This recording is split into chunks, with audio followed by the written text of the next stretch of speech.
Biggest change you're going to see throughout this presentation, we're experiencing this in our city, in our region, throughout the state, is the decline of birth rates in California.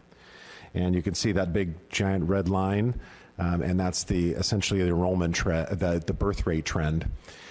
And the way this chart is organized is it has the birth year over on the far right-hand side. So for example, it says in 2002, the birth rate was 622 area births, and that was the projected kindergarten class of 2007.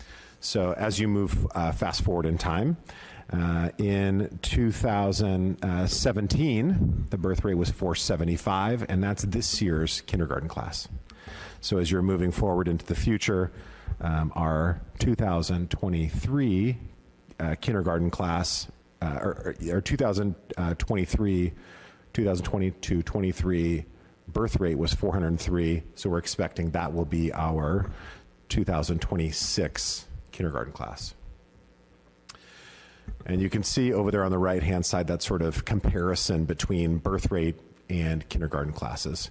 And that capture rate is declining, right? And part of that is due to the reality that folks are also leaving the city, leaving the state.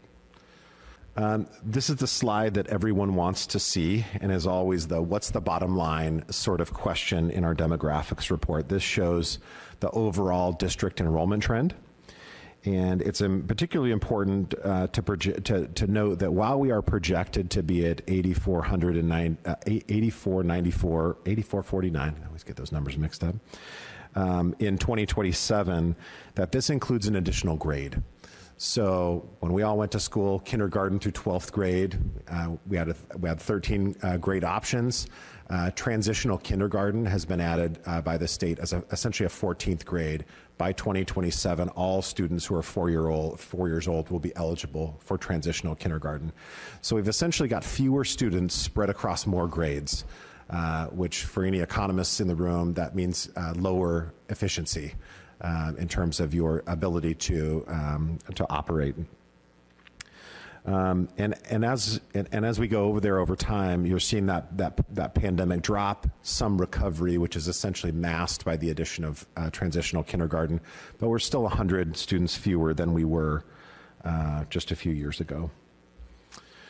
The other slide that everyone wants to see is what about the non-resident students slide, and that's this one. You can see on the chart on the top that the number of resident students have declined by more than 1,100 over the past 17 years. This decline has been masked primarily due to a large extent by the increasing number of non-resident students joining our district. And it wasn't until the pandemic that the number of non-resident students stopped keeping up with the decline of resident students. And that's why we're seeing that overall decline in the district's enrollment during the last couple of years. So this next slide shows the gradual decline of the number of students by grade level cohorts. This is a good indicator of what our system will look like into the future. So I'll draw your attention to a couple of different points in time. Over there in the 2022 column, you'll note that the current 12th grade cohort is 612, pretty large. The current 11th grade cohort's actually a little bit larger. But when you look at the current kindergarten cohort size, it's 448. That's a big difference. If you rewind in time back to 2005, the 12th grade cohort is about 639, similar in size, but you had 130, 120 more kindergartners, right? So as those students matriculate forward into the grades, the smaller cohorts are going to mean a smaller overall district size into the future. And one of the reasons this is happening, I sort of alluded to this a little bit earlier, is that there are fewer students of school age in our region, not only being born, but also in the 5 to 19 year age group. This is information from the census, and you can see that number has significantly declined since 2010, and is projected to further decline between now and 2027. And this is particularly important as we think about non-resident students, right? That's one of the ways we are keeping our schools open, our programs vibrant, our classrooms full, our teachers employed.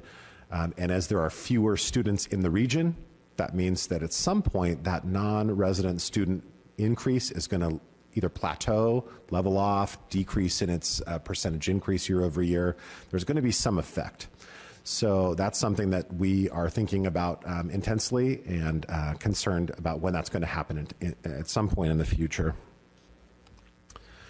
Another important question that we talk about with our demographer is when do we expect those numbers to decline, right? And we've that's a difficult question to answer. Trustee D'Annunzio asked that question very bluntly, and I think we're all expecting, given declining birth rates, lower housing developments in the region, and just fewer students regionally, that we're gonna see that decline start to happen sooner than later.